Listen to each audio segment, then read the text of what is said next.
अरिहंत सिद्ध सूर्योपाध्याय साधु सर्व अर्थ के प्रकाशी मांगलिक उपकारी है। तिनको स्वरूप जान राखते भई जो भक्ति काय को नवाए स्तुति को उचारी है। धन्य धन्य ते नहीं ते काज सब आज भये कर जोरी बार बार वंदना हमारी है। मंगल कल्याण सुख ऐसो हम चाहत हैं, हो मेरी ऐसी दशा जैसी तुम धारी है। हो मेरी ऐसी दशा जैसी तुम धारी है। मंगलमय मंगल करण गीत राग विज्ञान नमो ताहि जाते भये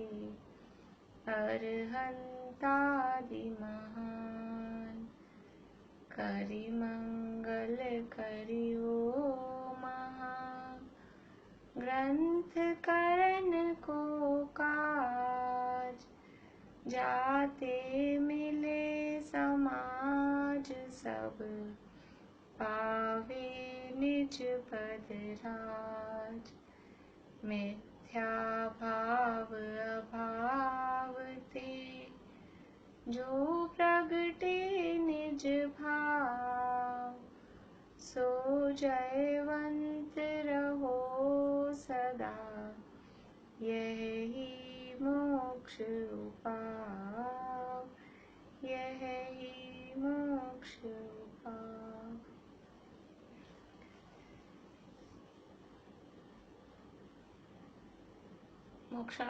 मोक्ष मार्ग प्रकाशक ग्रंथ में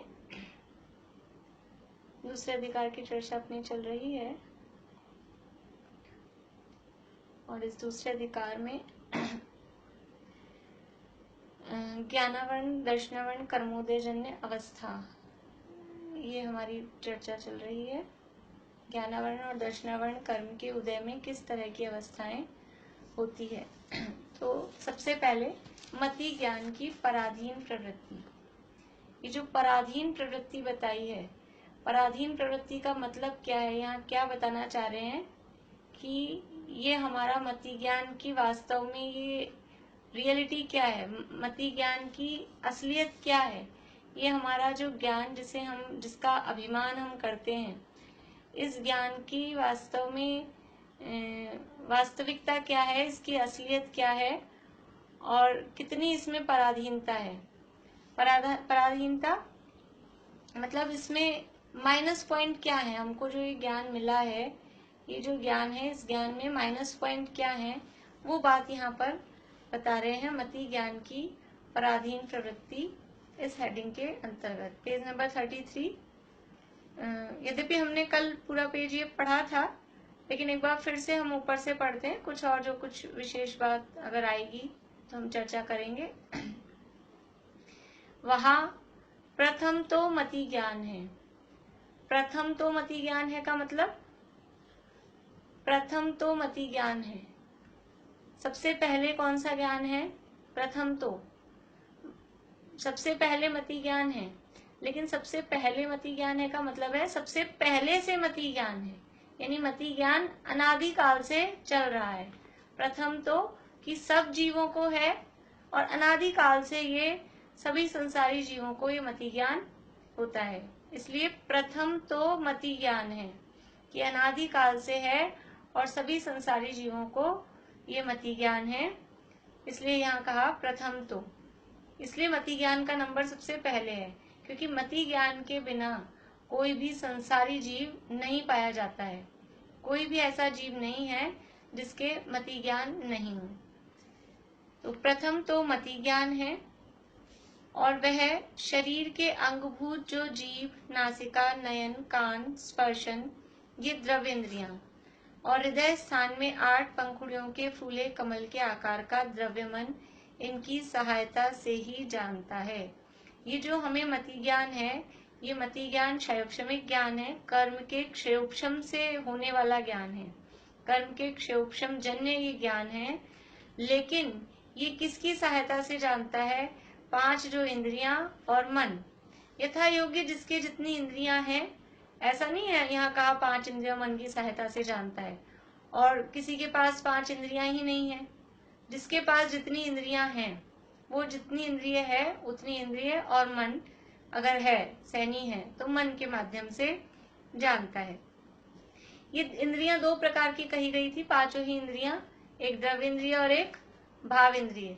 द्रव्येंद्रिय का मतलब है जो शरीर के आकार रूप पौद्गलिक जो इंद्रियों का आकार है, वो कहलाता है द्रव्येंद्रिय। और भावेंद्रिय का मतलब है कि उस द्रव्येंद्रिय के माध्यम से जो आत्मा की जानने की शक्ति है, आत्मा को जितनी ज्ञान की शक्ति मिली हुई है, वो कहलाती है भावेंद्रिय। भावेंद्रिय का मतलब है प्रकट ज्ञान की पर्याय। अभी हमारे वर्तमान ज्ञान में कितनी जानने की शक्ति अभी प्रकट है, वो कहलाती है भावेंद्रिय। भावेंद्रिय 2 प्रकार की होती है। थोड़ी सी बात हम समझ लेते हैं, यद्यपि ऐसे हमें चल रहा है काम, लेकिन थोड़ा उसको जिन्होंने पढ़ा हुआ है उनको भी रिवाइज होगा, और जिन्होंने नहीं पढ़ा है वो वापस से एक बार देखें कि इंद्रियां 2 प्रकार की हैं, द्रव्येंद्रिय और भावेंद्रिय। तो द्रव्येंद्रिय है, उसके भी 2 भेद है, निवृत्ति और उपकरण द्रव्येंद्रिय है, और लब्धि उपयोग वो भावेंद्रिय है। तो अभी अपने को निवृत्ति और उपकरण से इतना मतलब नहीं है, फिर भी समझते हैं कि ये होता क्या है इसमें। तो निवृत्ति का मतलब होता है उस किसी के यहाँ से आवाज आ रही है, म्यूट हो जाइए।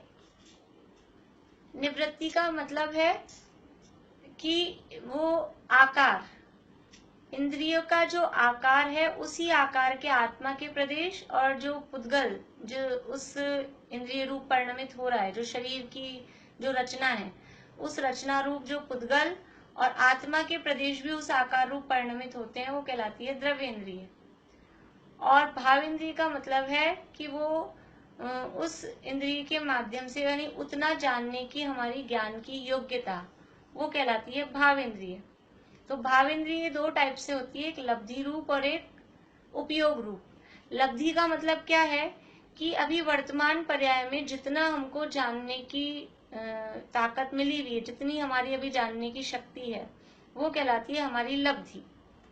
और उपयोग का मतलब है कि अभी हम उसमें से जितना यूज में ले रहे हैं, जितना हमको मिला हुआ है, वो है लब्धि, और जो हम यूज में ले रहे हैं अभी, वो कहलाता है उपयोग। जैसे समझिए कि हमारे पास में बैंक में 10 लाख रुपए रखे हैं। ये 10 लाख रुपए हमको मिले हुए हैं जीवन भर के लिए, उदाहरण है। तो जीवन भर के लिए हमारे पास में 10 लाख रुपए हैं, ये हुई हमारी लब्धि, ये हमको प्राप्त है।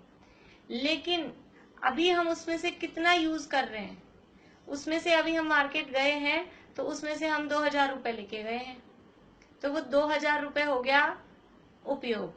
और इसको थोड़ा इसके अंदर जाएं तो समझ लीजिए अभी जेब में हमारे 2000 रुपए रखे हैं, पर्स में 2000 रुपए रखे हैं, तो वो 2000 रुपए हो गए लब्धि। और अभी हमने कोई चीज खरीदी 100 रुपए की, तो हमने 100 रुपए दिए दुकानदार को, तो वो 100 रुपए हो गए उपयोग। यानी लब्धि का मतलब है कि जो हमको टोटल कुछ जानने की शक्ति मिली हुई है, देखने की शक्ति मिली हुई है, वो कहलाएगी लब्धि, कि इतना हमारे पास में है। लेकिन अभी उसमें से यूज क्या आ रहा है, जो करंट, बिल्कुल अभी करंट में यूज आ रहा है, वो कहलाता है उपयोग। जैसे कि अब एक्चुअल में लगाएं कि हमारे पास में लब्धि क्या है, 5 इंद्रियों और मन की सहायता से हम जाने, ये हमारे को लब्धि मिली हुई है। लब्धि को लब्धि का अर्थ रिद्धि के अर्थ में भी किया जाता है। लब्धि होती है, लब्धि मतलब प्राप्ति, प्राप्ति मतलब हमें कुछ मिल गया है। तो ये जो हमें 5 इंद्रियों के माध्यम से और मन के माध्यम से जानने की हमको लब्धि है, ये हमारी रिद्धि है, ये हमारी शक्ति है। ये हमें कुछ विशेष समझ लीजिए योग्यता हमें प्राप्त हुई है। तो ये लब्धियां हैं, ये हमारी रिद्धि है। स्पर्शन इंद्रिय से जानते हैं, रसना से, घ्राण से, चक्षु से, कर्ण से, मन से। लेकिन अगर उस रिद्धि का दुरुपयोग करते हैं, कभी भी किसी भी शक्ति का यदि कोई दुरुपयोग करता है तो क्या होता है, वो शक्ति उससे छीन ली जाती है। तो हमें ये जो 5 इंद्रियां और मन मिला है, ये किस लिए मिला है, इसका यूज क्या होना चाहिए और हम किस चीज में यूज कर रहे हैं। ये मतलब हमें 5 इंद्रियां और मन ये आत्मा को जानने के लिए मिले हैं वास्तव में। इंद्रियों की परिभाषा बताते समय भी ऐसे कहते हैं कि शरीर के अंग विशेष जो आत्मा को ज्ञान कराने में सहायक हैं या आत्मा के ज्ञान में सहायक हैं, वो इंद्रियां हैं। तो ये आत्मा को जानने में, यद्यपि इंद्रियों से आत्मा नहीं जाना जाता है, मन के माध्यम से भी आत्मा नहीं जाना जाता है, लेकिन जो आत्मा को जानेगा, जो आत्मा का अनुभव करेगा, उसके पास में 5 इंद्रियां और मन, इतना उसके पास में इनसे जानने की जो शक्ति है वो उसके पास में होनी चाहिए। तो ये एलिजिबिलिटी है, आत्मा को जानने की पात्रता है, योग्यता है कि 5 इंद्रिय और मन जितना ज्ञान का उघाड़ उस जीव के पास में हो। तो ये 5 इंद्रिय और मन से जानने की हमारे पास में लब्धि है, इतनी हमको मिला हुआ है कि 5 इंद्रियां हैं, मन है, और उतना हमारे पास में एक मनुष्य के जितना सैन्य पंचेंद्रिय का क्षेत्रक्षम है। लेकिन अभी हम उसमें से क्या यूज में ले रहे हैं, वर्तमान में हम क्या यूज में ले रहे हैं। वर्तमान में हम समझ लीजिए, हमको ऐसा लगता है चक्षु भी यूज में आ रही है, कर्ण भी यूज में आ रहे हैं, मन भी यूज में आ रहा है, लेकिन एक समय में एक ही इंद्रिय काम करती है, एक समय में उपयोग एक ही जगह काम करता है। तो हम कभी आंख से, चक्षु से देखने का काम कर रहे हैं, कभी कान से सुनने का हो रहा है, कभी मन से विचारने का हो रहा है। तो ये जो एक एक समय में ये जो चल रहा है, ये है हमारा उपयोग। जितनी हमको लाइफ लॉन्ग पावर मिली हुई है 5 इंद्रियों मन की, ये है हमारी लब्धि। और वर्तमान में हम उसमें से जो यूज कर रहे हैं वो कहलाएगा, वो है हमारा उपयोग। तो ये लब्धि और उपयोग रूप होती है, ये भाव इंद्रिय है। और वास्तव में जो इंद्रियां हैं, एक्चुअल में इंद्रियां, ये भाव इंद्रियों को ही इंद्रिया कहा जाता है। हम पंचेंद्रिय हैं, इसका मतलब हमारी द्रव इंद्रियों के माध्यम से नहीं कहा जाएगा। हमारे पास में 5 इंद्रियां और मन की माध्यम से जानने की ताकत है, शक्ति है, इसलिए हम पंचेंद्रिय हैं। तो यहाँ जो ये द्रव्य इंद्रियां हैं और द्रव्य मन है, द्रव्य मन है, इंद्रियां तो हमें दिखती ही हैं। इसी तरह से ये हृदय के स्थान पे 8 पंखुड़ी वाले कमल के आकार का बहुत ही सूक्ष्म एक रचना होती है, वो द्रव्य मन कहलाता है। वो पौद्गलिक है और मनोवर्गणा द्वारा निर्मित है, उसकी वर्गणाएं भी अलग ही होती हैं, इसीलिए वो दिखाई नहीं देता है, सूक्ष्म है। बाकी जो 5 इंद्रियां हैं, ये सब आहार वर्गणा से निर्मित हैं, तो ये हमें बाहर में दिखाई देती हैं।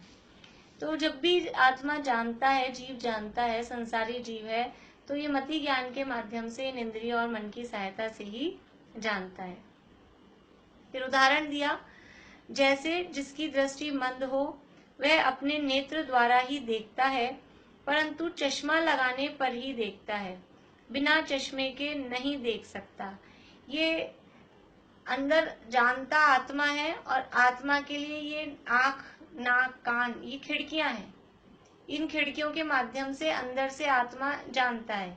जैसे हमारे घर में खिड़कियां होती है, हम खिड़की में से देखते हैं, हम क्या बोलते हैं कि कोई नीचे चल रहा है या हम नीचे चल रहे हैं, हम बोलते हैं वो खिड़की से देख रही है, वो हमें खिड़की से देख रही है। या समझ लीजिए हम आपको मोबाइल में देख रहे हैं, हम आपको मोबाइल से देख रहे हैं, आप हमको मोबाइल से देख रहे हैं। तो मोबाइल से देख रहे हैं, कंप्यूटर से देख रहे हैं, लैपटॉप से देख रहे हैं, जिसका जो भी साधन है, किससे देख रहे हैं? देख तो हम अपनी आंख से रहे हैं। अभी यहाँ हम आंख को देख जाने, आंख से देख रहे हैं, लेकिन ये बाहर में ये जो माध्यम नहीं हो तो हम नहीं देख पाएंगे। ऐसे ही जब हम खिड़की से देखते हैं, ऐसे कह रहे हैं, तो देखने वाली तो आंख है, खिड़की उसमें निमित्त है। अगर खिड़की नहीं हो, दीवार ही दीवार हो, तो हम इधर उधर नहीं देख पाएंगे। तो ऐसे ही जीव जानता अपने ज्ञान से है, लेकिन ये आंख, नाक, कान, ये जो हैं, ये सब खिड़कियां हैं। तो यहाँ चश्मे का उदाहरण दिया कि जिसकी दृष्टि मंद है वह अपने नेत्र द्वारा ही देखता है, ये आंख से ही देख रहा है, पर वो आंख कमजोर है, दृष्टि मंद है, तो चश्मा लगाने पर देखता है, बिना चश्मे के दिखाई नहीं देख सकता। लेकिन जो देखने की शक्ति है, वो शक्ति किसमें है? वो शक्ति है वो आंख में ही है। तो ये देखने की शक्ति है, ये समझ लीजिए हमारी भाव इंद्रिय है। ये तो उदाहरण में चश्मा और आंख दिया है, सिद्धांत में उसी प्रकार आत्मा का ज्ञान मंद है, वह अपने ज्ञान से ही जानता है, परंतु द्रव्य इंद्रिय तथा मन का संबंध होने पर ही जानता है। ये जानने की शक्ति तो आत्मा की ही है, लेकिन ये शक्ति कमजोर है। तो वो बाहर में इंद्रियों का और मन का संबंध होता है तभी जान पाता है, वरना जान नहीं पाता है। जैसे आंख कमजोर है तो देखता जानते आंख से ही है, लेकिन बाहर में चश्मा लगेगा तब जान पाएंगे। ऐसे ही ज्ञान आत्मा में ही है, लेकिन वो ज्ञान कमजोर है। तो कमजोर होने पर वो उसको इंद्रियों की और मन की सहायता की बाहर में आवश्यकता पड़ती है। देखिए अनंत भगवान के बाहर में आंख नाक कान होते हैं या नहीं होते हैं? अनंत भगवान के आंख नाक कान द्रव्य इंद्रियां तो हैं, लेकिन उनको भाव इंद्रियां नहीं है, उनको क्षयोक्षम ज्ञान नहीं है। केवल ज्ञान के माध्यम से सब लोकालोक झलकता है, लेकिन ऐसा नहीं होता अभी आंख से देख रहे हैं, फिर कान से सुन रहे हैं, फिर मन से विचार रहे हैं। ऐसे भाव इंद्रियां अनंत भगवान को नहीं होती है। तथा जिस प्रकार नेत्र तो जैसे के तैसे हैं, परंतु चश्मे में कुछ दोष हुआ हो तो नहीं देख सकता। देखिए 3 प्रकार की बातें यहाँ भी कही हैं, नीचे भी कहेंगे। चश्मे में कुछ दोष हुआ हो तो पहली बात या तो नहीं देख सकता, अथवा थोड़ा दिखता है, या और का और दिखता है। यानी कि नहीं देख सकता यानी बिल्कुल नहीं, असंभव है समझ लीजिए। थोड़ा दिखता है इसमें अल्प, कम जान रहा है। और का और यानी विपरीत। जैसे जो सम्यक ज्ञान के लिए कहा जाता है अन्यूनम अनतिरिक्तम याथा तथ्यम बिना च विपरीतात्, यानी वो क्या कहेंगे, अंडरवाइज भी नहीं हो, ओवरवाइज भी नहीं हो और अदरवाइज भी नहीं हो। जैसे एक वो चलता है be wise, don't be underwise, don't be overwise and don't be otherwise. यानी विपरीत भी मत जानो, कम भी मत जानो और ज्यादा भी मत जानो। ऐसे ही यहाँ कह रहे हैं कि अगर दोष होता है, उस चश्मे में कुछ गड़बड़ है, चश्मे में गंदगी लग गई है, चश्मा साफ नहीं है, समझ लीजिए चश्मा का नंबर चेंज हो गया, अगर नंबर गड़बड़ हो गए, हमारी आंख का पावर बढ़ गया है या कम हो गया है, तो क्या होगा? अब वो डिपेंड करता है कि कितना हमारा नंबर बदला है या क्या। तो या तो ऐसा हो कि दिखे ही नहीं बिल्कुल ही, या फिर ऐसा हो कम दिखे, थोड़ा हल्का हल्का दिखे, या फिर कुछ का कुछ दिखे, और का और देखता है। उसी प्रकार अपना क्षयोक्षम तो जैसा का तैसा है, परंतु द्रव्य इंद्रिय तथा मन के परमाणु अन्यथा परिणमित हुए हों तो जान नहीं सकता, अथवा थोड़ा जानता है, अथवा और का और जानता है। ये सब जो हो रहा है, ये जो जानने में फर्क पड़ रहा है, ये जानने में जो फर्क पड़ रहा है, ये किसके कारण हो रहा है? कि ये बाहर में द्रव्य इंद्रियां और मन, वो भी उसमें बराबर साथ में निमित्त बनती हैं। ऐसा नहीं है, क्षयोक्षम तो हमें मिला है, लेकिन कहीं भी द्रव्य इंद्रिय में फॉल्ट होती है। तो द्रव्य इंद्रिय में फॉल्ट होती है, समझ लीजिए कभी बहुत तेज अपन ने यानी बर्फ हाथ में पकड़ लिया, बहुत तेज ठंडा हाथ हो गया, तो बहुत तेज ठंडा हाथ हो गया तो अपने को कुछ समझ में नहीं आता है। कुछ दूसरी चीज अपन स्पर्शन इंद्रिय के माध्यम से देखना चाहे तो वो फील नहीं होती है। बहुत तेज सर्दी होती है, सर्दी में उंगलियां कैसी हो जाती हैं? सर्दी के दिनों में बाहर निकले हम बाइक पे रात में, और वो उंगलियां एकदम ठंड से ऐसी हो गई, तो फिर हम कुछ छू के हम उसको फील करना चाहें तो वो एकदम से फीलिंग नहीं आती है। तो ज्ञान तो है यूं क्यों, लेकिन अगर बाहर में द्रव्य इंद्रिय में कुछ भी अगर थोड़ी बहुत भी कुछ फॉल्ट होती है तो वो बराबर जान नहीं पाते हैं, क्योंकि द्रव्य इंद्रिय तथा मन रूप परमाणुओं के परिणमन को और मति ज्ञान को निमित्त नैमित्तिक संबंध है। नैमित्तिक कौन है इसमें? कि हमारा जो ज्ञान है, हमारे ज्ञान की योग्यता, उस समय हमको किसी वस्तु का स्पर्श होने का ज्ञान नहीं होना था, तो हमारे ज्ञान की योग्यता ऐसी ही थी, और उसमें उस इंद्रिय का जो परिणमन, वो हाथ को ठंडा होना, या समझ लीजिए जीभ जल गई है, तो वो जीभ जल गई है तो स्वाद समझ में नहीं आता है बराबर प्रॉपर, तो उस समय वो इंद्रिय का जो परिणमन हुआ और हमारे ज्ञान का जो परिणमन हुआ, इन दोनों में निमित्त नैमित्तिक संबंध है। ज्ञान अपनी योग्यता से वैसा उस समय नहीं हुआ है, लेकिन साथ में वो इंद्रिय का परिणमन भी उसमें निमित्त बनता है।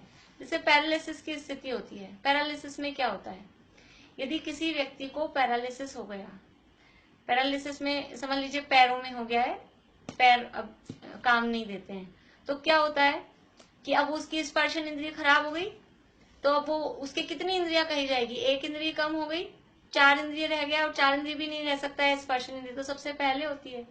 तो उसको क्या होता है, वो होता क्या है उसमें, जो पैरालिसिस वाली स्थिति है, तो क्षयोक्षम तो है बराबर, लेकिन और अंगों में भी वो फीलिंग हो रही है, स्पर्शन की फीलिंग और बाकी के अंगों में भी हो रही है, लेकिन जो पैर वाला जगह के जो परमाणु है, समझ लीजिए जो द्रव्य इंद्रिय है, वहां उस द्रव्य इंद्रिय में कुछ ना कुछ खराबी है, वो द्रव्य इंद्रिय में कुछ शिथिलता आई है, जिसके कारण वो ज्ञान होने पर भी वो वहां से जान नहीं पा रहा है, क्योंकि ऐसा ही निमित्त नैमित्तिक संबंध है। ज्ञान भी हो और साथ में वो बाहर में द्रव्य इंद्रियां भी बराबर सही काम कर रही हो, दोनों की मैचिंग मिले, तब जाके वो ज्ञान का काम होता है। ये मति ज्ञान की पराधीनता है।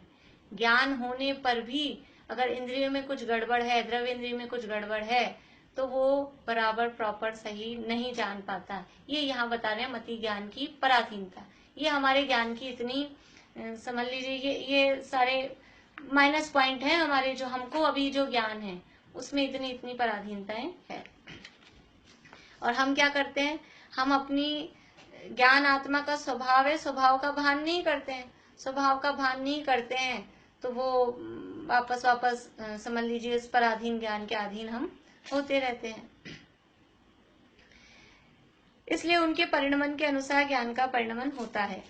उदाहरण, जैसे मनुष्यादि को बाल वृद्ध अवस्था में द्रव्येंद्रिय तथा मन शिथिल हो, तब जानपना भी शिथिल होता है, तथा जैसे शीत वायु आदि के निमित्त से स्पर्शन आदि इंद्रियों के और मन के परमाणु अन्यथा हो, तब जानना नहीं होता अथवा थोड़ा जानना होता है। देखिए, बाल वृद्धावस्था में द्रव्य इंद्रियां और मन शिथिल होते हैं, इतनी ज्यादा वो अलर्ट नहीं होती हैं, तो वो जानना भी शिथिल होता है। और शीत वायु ये समझ लीजिए कुछ ऐसा बह की बातें करना, इस तरह की एक बीमारी भी होती है। भूत प्रेत की बाधा की बात तो आगे की है पंडित जी साहब ने। एक ये वात की बीमारी, इस टाइप की कुछ बीमारी पुराने, यानी हमारे जब हम पहले प्रवचन सुनते थे पंडित जी संतोष जी झांझ जी के, तब वो बताते थे ऐसे कोई बादी की बीमारी जिसे कुछ कहते हैं, वो बहकी बातें जो करने लग जाते हैं, इस टाइप की कुछ बीमारी होती है। तो उसके निमित्त से स्पर्शन आदि इंद्रियों के और मन के परमाणु अन्यथा हो, तब जानना नहीं होता अथवा थोड़ा जानना होता है। इंद्रियों की मदद लेके आत्मा जानता है, इंद्रियों की मदद लेके आत्मा जानता है, लेकिन वास्तव में वो इंद्रियों से आत्मा को नहीं जान पाता। बालबोध पाठमाला में लिखा है इंद्रिय ज्ञान तुच्छ है। और इंद्रिय ज्ञान तुच्छ क्यों है कि ये इंद्रियों से किसको जान रहे हैं, हम इंद्रियों से स्पर्श रस गंध वर्ण को जान रहे हैं, लेकिन इंद्रियों से आत्मा को नहीं जान पा रहे, इसलिए इंद्रिय ज्ञान को तुच्छ कहा है और ये पराधीन है। इस इंद्रियों के माध्यम से जानने की कितनी पराधीनता है, और आत्मा को जानने में कोई पराधीनता नहीं है। आत्मा को जानने में कोई द्रव्येंद्रिय खराब हो, कोई उपकरण खराब हो, तो भी आत्मा को जानने में कहीं कुछ बाधा नहीं है, बराबर आत्मा को जान सकते हैं, इसलिए इंद्रिय ज्ञान को तुच्छ कहा गया है। तथा इस ज्ञान को, अभी तो इंद्रियों की बात थी, इंद्रियों की पराधीनता बताई, ये एक बात हुई। अब बता रहे बाह्य द्रव्यों की भी पराधीनता है, अकेले इंद्रियों की ही नहीं। तो इस ज्ञान को और बाह्य द्रव्यों को निमित्त नैमित्तिक संबंध पाया जाता है। जैसे नेत्र इंद्रिय को अंधकार के परमाणु अथवा फूला आदि के परमाणु या पाषाण आदि के परमाणु आ जाएं तो नहीं देख सकती। हमारी आंख की कितनी ताकत है, अंधेरे में तो दिखता ही नहीं है, अंधेरे में तो दिखता ही नहीं है। अभी ज्यादा रोशनी आ जाए एकदम से हेलोजन जला दी अपनी आंख पे, अंधेरे में नहीं दिखता ना, तो लो आपकी आंख पे ही लाइट जलाते हैं, टॉर्च जला दिया आंख पे तो भी नहीं दिखता है। अंधकार के परमाणु आगे आ जाए तो भी नहीं दिखता है, प्रकाश भी ज्यादा आ जाए तो भी नहीं दिखता है। ये पूरी इसकी वो क्या कहते हैं कि पूरी विधि मिलनी चाहिए, कितनी लाइट होनी चाहिए, कितनी नहीं होनी चाहिए, इस साइड से आनी चाहिए कि इस साइड से आनी चाहिए, सामने से नहीं आनी चाहिए, पीछे से नहीं आनी चाहिए। अभी ये अपन बैठते हैं ना, तो ये किसकी वीडियो क्लियर दिखती है, कि जिसके पीछे से लाइट आ रही है कि सामने से लाइट आ रही है, तो वो लाइट का ही रिफ्लेक्शन आता रहता है। साइड से लाइट आनी चाहिए तो अच्छे, अपन फोटो खींचते हैं मोबाइल में, कैमरे में, तो कब फोटो अच्छी आती है, सामने से सूरज आ रहा होगा तो वो सूरज का रिफ्लेक्शन आ जाता है, फोटो नहीं आती अच्छी सी। कभी पीछे अंधेरा पड़ता है, कभी क्या, तो कितनी पराधीनता है। ऐसे वो फोटो में, ऐसे वो हमको देखने में इस तरह की पराधीनता है कि कभी अंधकार के परमाणु, कभी आंख के आगे कुछ आ गया, जरा सा भी एक कण जरा आंख में आ जाए, कुछ भी हो जाए तो वो दिखाई नहीं देता है। पाषाण आदि के परमाणु आड़े आ जाए तो देख नहीं सकती है। लाल कांच आड़ा आ जाए तो लाल दिखता है, हरित कांच आ जाए तो हरित दिखता है। जैसा जो वस्तु आगे आ जाए उस हिसाब से हमें दिखता है। तो ये बाह्य वस्तुओं की भी पराधीनता होती है। इस प्रकार अन्यथा जानना होता है। तथा दूरबीन, चश्मा इत्यादि आड़े आ जाए तो बहुत दिखने लग जाता है। अब इसमें भी दो तीन टाइप बता रहे हैं कि या तो ज्यादा दिखने लग जाए, दूरबीन आ जाए, चश्मा लगा लें, कुछ ऐसा ग्लास ले लें तो ज्यादा दिखने लग जाएगा। प्रकाश, जल, हिलवरी, कांच इत्यादि के परमाणु आ जाए तो जैसे का तैसा दिखता है, एकदम रोशनी है या केवल पानी है तो जो है वैसा दिखता है। इस प्रकार अन्य इंद्रियों तथा मन के भी यथा संभव जानना। मंत्रादिक के प्रयोग से अथवा मदिरा पानादिक से अथवा भूतादिक के निमित्त से नहीं जानना, थोड़ा जानना या अन्यथा जानना। ये बाहर में, ये पदार्थ, बाहर में पदार्थ में अंधकार बताया, आंख में कोई बीमारी हो गई वो बताई, कोई वस्तु लाल हरी जिस टाइप की वस्तु आ रही है वो बताया, कोई उपकरण आ गए हैं, दूरबीन है, चश्मा है। अभी यहाँ बता रहे मंत्रादि का प्रयोग या मदिरापान, ऐसी भी कोई चीजें हैं, कोई मंत्र वगैरह साध दे या मदिरापान आदि करें तो उसके निमित्त से, भूतादिक के निमित्त, ये निमित्त निमित्तिक संबंध बता रहे हैं। एक द्रव्य दूसरे द्रव्य का कुछ नहीं कर सकता, ये बात बिल्कुल अकाट्य सिद्धांत है, वो तो कभी बदलने वाला ही नहीं है। लेकिन यहाँ निमित्त निमित्तिक संबंध का ज्ञान कराया जा रहा है कि यदि उस समय हमारे ज्ञान की कम जानने की या नहीं जानने की या विपरीत जानने की योग्यता यदि हमारे ज्ञान में उस समय है तो बाहर में कोई ना कोई निमित्त होगा। ऐसा नहीं हो सकता है कि हमारे ज्ञान में विपरीत जानने की योग्यता उस समय है और बाहर में तो बिल्कुल सब बढ़िया चल रहा है, ऐसा नहीं होगा। अगर हमारे ज्ञान में योग्यता विपरीत जानने की है तो बाहर में कोई ना कोई निमित्त उसमें होगा ही। अंतरंग निमित्त तो हमारे कर्म का उदय है ही, लेकिन बाहर में भी कुछ ना कुछ निमित्त होता ही है।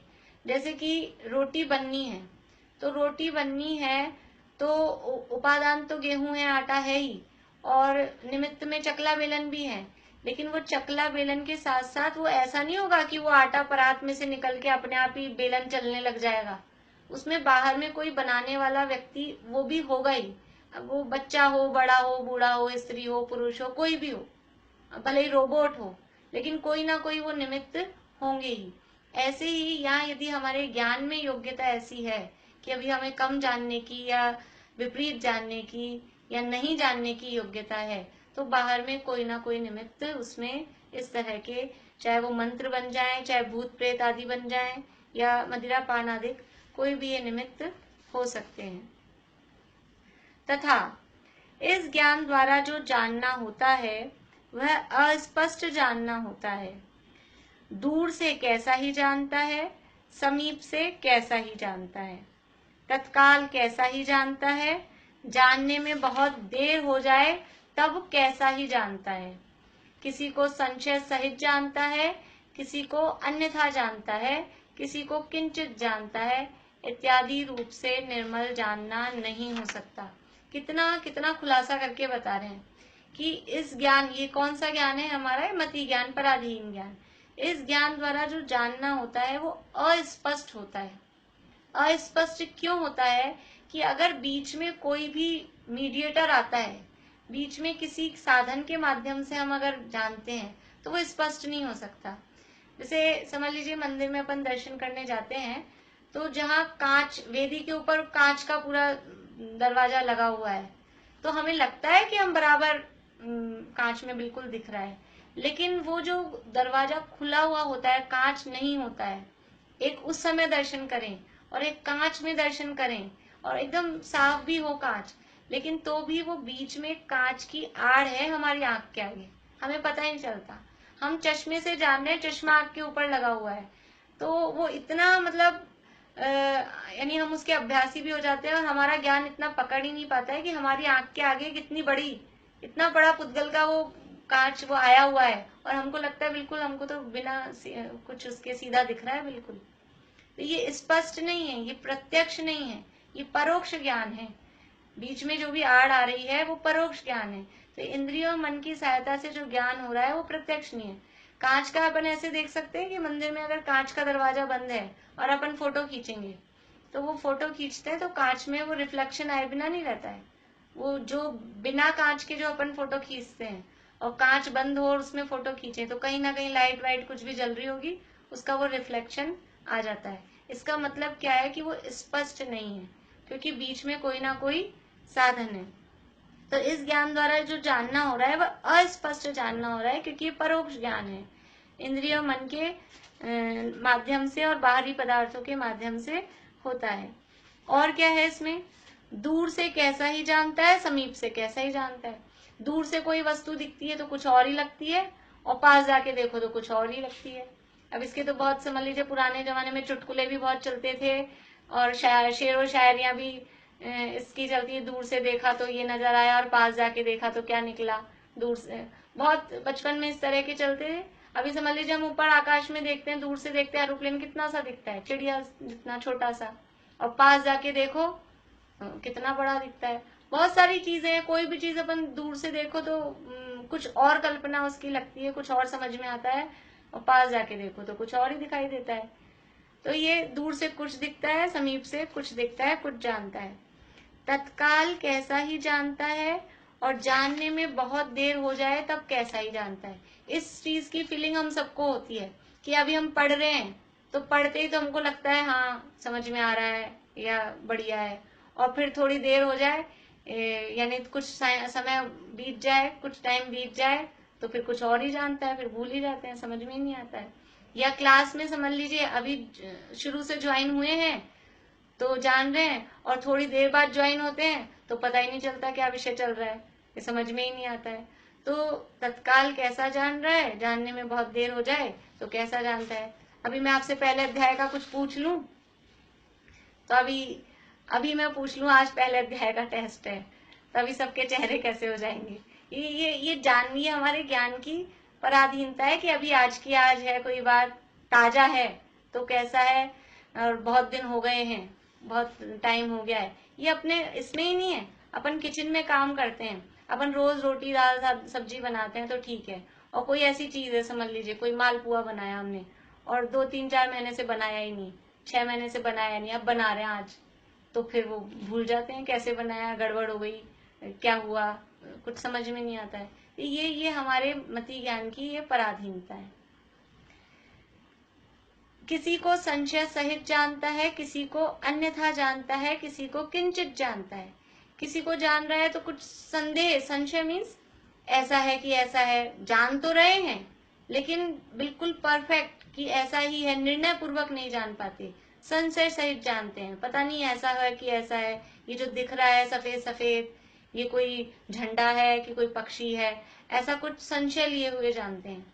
किसी को अन्यथा ही जानते हैं, विपरीत, अन्यथा मीन्स उल्टा ही जानते हैं, था तो वो झंडा और हम जान रहे हैं कि ये तो पक्षी है, तो विपरीत जानते हैं, अन्यथा जानते हैं। किसी को किंचित जानते हैं, किंचित थोड़ा जानते हैं, है तो चीज विषय बहुत सारा, समझ लीजिए अपना ये विषय है, कोई करणान योग का प्रकरण अपन ने पढ़ा तो विषय तो बहुत है, लेकिन थोड़ा कुछ आया है, कुछ नहीं भी आया है, तो किंचित जानते हैं। इत्यादि रूप से निर्मल जानना नहीं हो सकता, ये नहीं हो सकता कह रहे हैं, मति ज्ञान ऐसा है कि हम चाहे जितना भी तो पूरा परफेक्ट जानना हमारा नहीं हो सकता। समझ लीजिए 12 अंग का पूरा ज्ञान हो गया, 12 अंग का पूरा ज्ञान होने के बावजूद भी जितनी पराकाष्ठा है छद्मस्त की, उतना ज्ञान होने पर भी वो केवल ज्ञान नहीं है, क्योंकि वो प्रत्यक्ष नहीं है, वो उतना स्पष्ट नहीं है। तो वो तो पूरे ज्ञान का उघाड़ है। और यहाँ तो हमारे जैसे जीवों की बात है, तो इसमें तो पूरा निर्मल जानना नहीं हो पाता है। इस प्रकार 34 पेज पे है, इस प्रकार यह मति ज्ञान पराधीनता सहित इंद्रिय मन द्वार से प्रवर्तता है। ये मति ज्ञान पराधीनता सहित है और इंद्रिय और मन के द्वार से। ये इंद्रियां और मन ये द्वार हैं। जैसे अभी हमने खिड़कियां बोला था ना, ये आंख, नाक, कान, जीभ, स्पर्शन, ये सब हमारे आत्मा के लिए, ये बाहर में जानने के लिए खिड़कियां हैं। इसके माध्यम से बाहर में हम जान पाते हैं, द्वार हैं। तो ये मति ज्ञान पराधीनता सहित इंद्रिय मन द्वार से प्रवर्तता है। उन इंद्रियों द्वारा तो जितने क्षेत्र का विषय हो, उतने क्षेत्र में जो वर्तमान स्थूल अपने जानने योग्य पुद्गल स्कंध हो, उन्हीं को जानता है। फिर से देखते हैं, उन इंद्रियों द्वारा तो जितने क्षेत्र का विषय हो, उतने क्षेत्र में, यानी वो इंद्रियों के जितनी क्षेत्र में जितना उनका मर्यादा है, जितनी उनकी कैपेसिटी है, उतने क्षेत्र में वर्तमान स्थूल अपने जानने योग्य पुद्गल स्कंधों को ही जानता है। हमारी आंख की कैपेसिटी कितनी है, कितनी दूर का हम जान सकते हैं। अब जानने में भी अलग अलग चीजें हैं। कोई मोटे मोटे पदार्थ है, मकान है, बिल्डिंग है, पेड़ है, वो बहुत दूर के भी हमें दिख जाएंगे। और अक्षर पढ़ने हैं तो अक्षर हमारी एक लिमिट है कि हम इतनी दूरी के अक्षर पढ़ सकते हैं, उसमें भी सबकी अपनी अपनी है। पास का पढ़ने में भी सबको, कोई ऐसे रख के पढ़ता है, कोई ऐसे रख के पढ़ता है, कोई, सबका अपना अपना डायरेक्शन होता है। तो ये जितने क्षेत्र का विषय है उतने क्षेत्र में, और वर्तमान में स्थूल बहुत बारीक चीजें हों, बारीक बातें हों, सूक्ष्म पदार्थ हों, उनको तो जान नहीं पाता है। स्थूल जो अपने जानने योग्य पुद्गल स्कंध हों, उन्हीं को जानता है। छोटे छोटे जीव होते हैं, बहुत बारीक जीव, ऐसे जीव कि वो चलते हैं तो हमको समझ में आता है।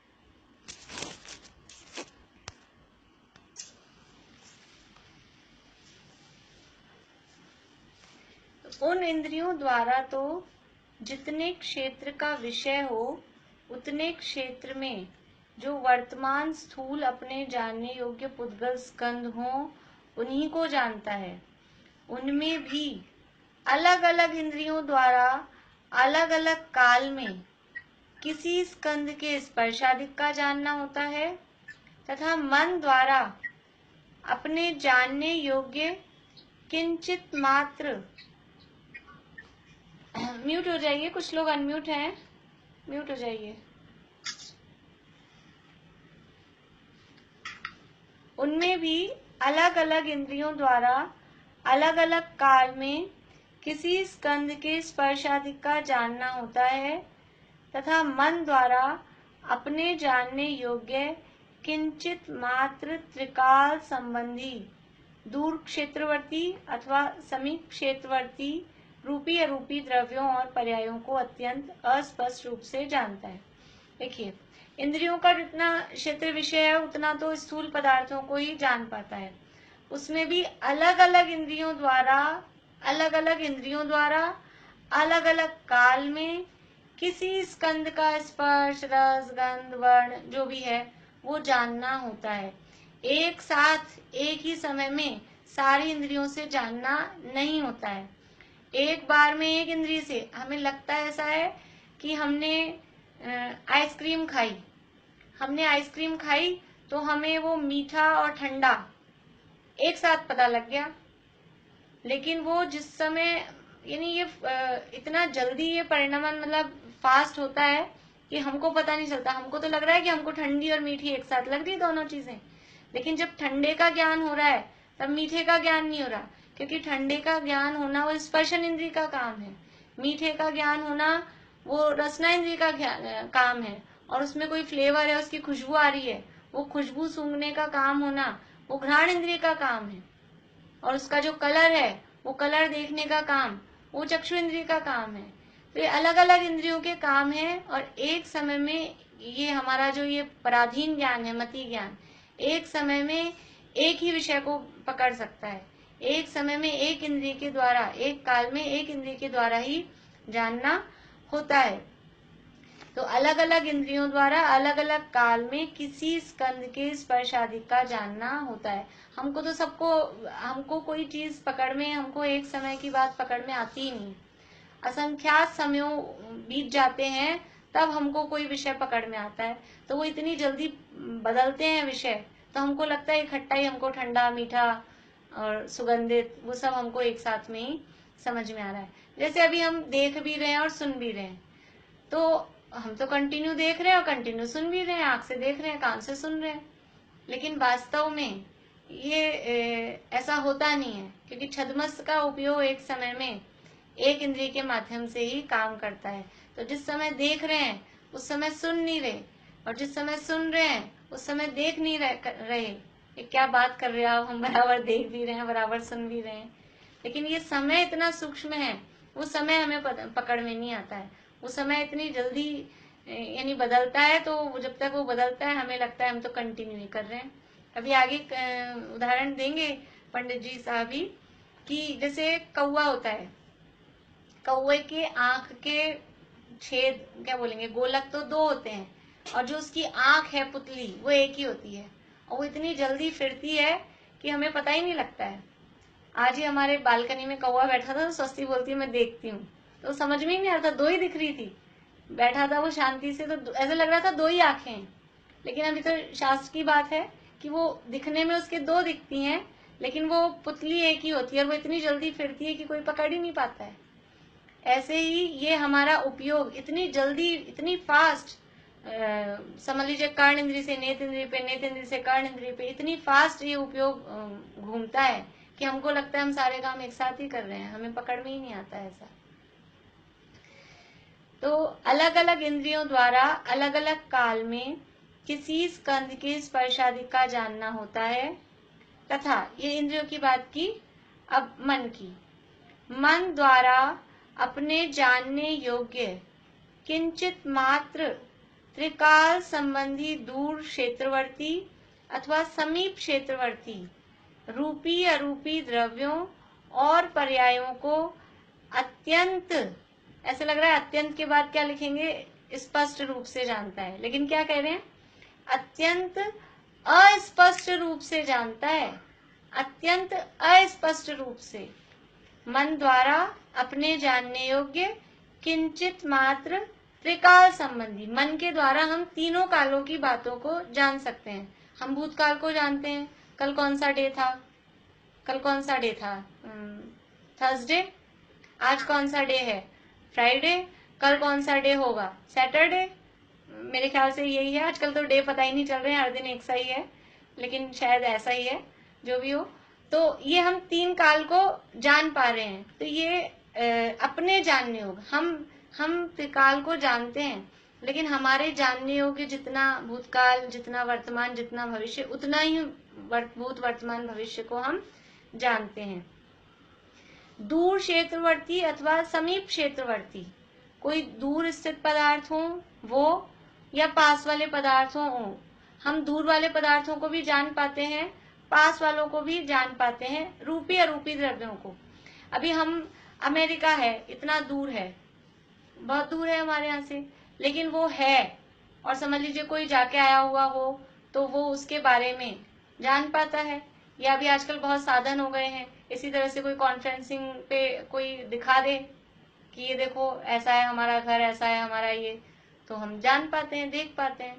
और यहाँ तो मन की बात चल रही है, तो मन के माध्यम से भी विचार करके कि वो ऐसा है, ऐसा है, ऐसा होगा, ऐसा था, इस तरह से भविष्य के लिए, भूतकाल के लिए हम कभी गए थे, हम समय शिखर जी गए थे, तो समय शिखर जी में ऐसा है, बोलते ही जिस भी टोंक का नाम लेंगे वो बोलते ही ख्याल में आ जाता है। तो ये मन के माध्यम से त्रिकाल संबंधी दूर क्षेत्रवर्ती अथवा समीप क्षेत्रवर्ती, समझ लीजिए समय शिखर जी बोला तो वो दूर क्षेत्रवर्ती हुआ, और स्मारक के लिए कहें तो सिमंदर भगवान तो वो समीप क्षेत्रवर्ती हैं, तो वो भी हमको मन के माध्यम से अभी विचार में आ रहे हैं। अभी वो हम आंख से नहीं देख रहे, कोई इंद्रियों के माध्यम से नहीं देख रहे, लेकिन बोलते ही हमें सामने ख्याल में आते हैं। रूपी अरूपी द्रव्यों को, यहाँ रूपी अरूपी द्रव्यों में रूपी तो है ही पुद्गल जो है, और अरूपी द्रव्यों में आकाश आदि जो द्रव्य हैं, क्योंकि जिस जगह के बारे में हम विचार कर रहे हैं वहां पे वो आकाश द्रव्य है, वहां धर्मादि द्रव्य भी है। तो इस तरह से हम अनुमान से, मतिशुद्ध ज्ञान के माध्यम से हम अनुमान से अरूपी द्रव्यों को भी जानते हैं, क्योंकि मतिशुद्ध ज्ञान का विषय मतिश्रुतियोर निबंधो द्रव्येश व सर्व पर्यायेषु, मति और शुद्ध ज्ञान का विषय सभी द्रव्य लेकिन उनकी कुछ पर्याय हैं। यानी मति और शुद्ध ज्ञान का विषय अकेला रूपी द्रव्य ही हो ऐसा नहीं है, छहों द्रव्य मति शुद्ध ज्ञान के विषय बनते हैं, लेकिन उनकी समस्त पर्याय विषय नहीं बनती हैं। हम धर्म अधर्म आकाश काल द्रव्य को जानते हैं या नहीं जानते हैं? जानते हैं कि नहीं जानते? कैसे जानते हैं? आंख से देखकर। आंख से तो दिखाई नहीं देंगे, अरूपी हैं, लेकिन हमको पता है जो चलने में निमित्त होता है वो धर्म द्रव्य है, जो रुकने में निमित्त होता है वो अधर्म द्रव्य है। तो इस तरह से हम अनुमान से, शास्त्र आदि के माध्यम से अरूपी द्रव्यों को भी जानते हैं।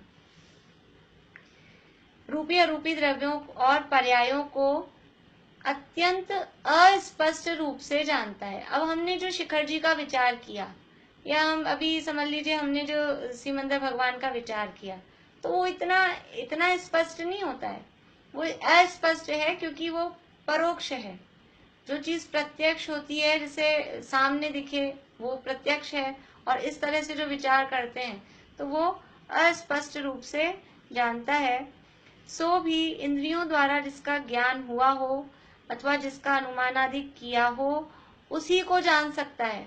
अब इंद्रियों के माध्यम से भी ये किसको जान पाएगा? अभी हम कहें कि आप मन के द्वारा विचार करो, ग्रीनलैंड का विचार करो। अब ग्रीनलैंड को देखा ही नहीं, जाना ही नहीं, कभी फोटो भी नहीं देखी कैसा क्या होता है, तो कैसे विचार करेंगे? तो ये इंद्रियों द्वारा भी जिसका ज्ञान हुआ हो अथवा जिसका अनुमान किया हो, हम ऐसी मिठाई का नाम बोल दें जो कभी किसी ने खाई नहीं, सुनी नहीं, समझ लीजिए कुछ भी मिठाई का नाम बना दें कि आप उसका स्वाद का विचार करो, तो हम रसगुल्ला कहें, हम गुलाब जामुन कहें, मालपुआ कहें, तो वो तो हमें खाया हुआ है, तो हमें उसका विचार आ सकता है, मन के द्वारा हम उसका अनुमान लगा सकते हैं। लेकिन हमने जब कभी किसी चीज का अनुभव ही नहीं किया, इंद्रियों के माध्यम से जाना ही नहीं, देखा ही नहीं, और फिर कहें कि उसको विचार करें, तो वो नहीं हो सकता है। सभी इंद्रियों में हम ऐसा लगा सकते हैं, कर्ण इंद्रिय के माध्यम से। समझ लीजिए कोई पंडित जी का नाम XYZ, कोई भी पंडित जी हो, और हम कहें कि उनके प्रवचन होने वाले हैं, तो हम क्या विचार करेंगे पता नहीं। और हम कहें हाँ दादा का प्रवचन है, तो दादा को सबने सुना है, तो वो सबने सुना है, तो हम उनका अनुमान लगा सकते हैं कि किस तरह से सबसे पहले मंगलाचरण करेंगे, क्या बोलेंगे। तो जिसको पहले जिसका ज्ञान हुआ हो अथवा जिसका अनुमान किया हो, उसी को जान सकता है। अनुमान ज्ञान भी प्रमाण ज्ञान है। अनुमान का मतलब अंदाजा नहीं है, अनुमान का मतलब है बाकायदा तर्क पूर्वक, जैसे अनुमान ज्ञान किसे कहते हैं कि धुएं को देखकर अग्नि का ज्ञान हुआ, कि जहां जहां धुआं होता है वहां वहां अग्नि होती है। तो कहीं हमने धुआं उठता हुआ देखा, तो हमने क्या देखा, हमने क्या निर्णय निकाला कि कहीं ना कहीं आग लगी है। क्यों? क्योंकि ये हमारा अनुमान पक्का है कि जहां जहां धुआं होता है वहां वहां अग्नि होती है, बिना अग्नि के धुआं नहीं होता। तो ऐसा ये पक्का ज्ञान होता है। तो अनुमान आदि के द्वारा भी कुछ भी हम अनुमान करते हैं किसी भी चीज का, समझ लीजिए बहुत सारी बातों में हम ऐसे अनुमान करते हैं और वो हमारे पक्के होते हैं कि वो चींटियां आ रही है बहुत सारी, बिना बात ही पानी की जगह पे चींटियां आ रही है बहुत सारी, तो हम क्या अनुमान लगाते हैं कि बारिश होने वाली है, क्योंकि वो ऐसी चींटियां आती हैं, कुछ सफेद सफेद उनके वो होता है, तो बारिश आती है। तो ऐसा ये अनुमान, इस तरह के निमित्त नैमित्तिक संबंध होते हैं। तो ये ऐसे अनुमान आदि हमने जिसका किया हो उसी को जान सकता है। तथा कदाचित अपनी कल्पना ही से असत को जानता है, जैसे स्वप्न में अथवा जागते हुए जो कदाचित कहीं नहीं पाए जाते, ऐसे आकार आदि का चिंतन करता है और जैसे नहीं है वैसे मानता है। इस प्रकार मन द्वारा जानना होता है, सो यह इंद्रियों व मन द्वारा जो ज्ञान होता है उसका नाम मति ज्ञान है। अभी पढ़ लिए 2-3 लाइनें, थोड़ी बात कल और करेंगे, समय बहुत हो गया है। कुछ पूछना हो आप लोगों को अभी इसमें तो पूछ सकते हैं, नहीं तो जिनवाणी स्तुति करेंगे।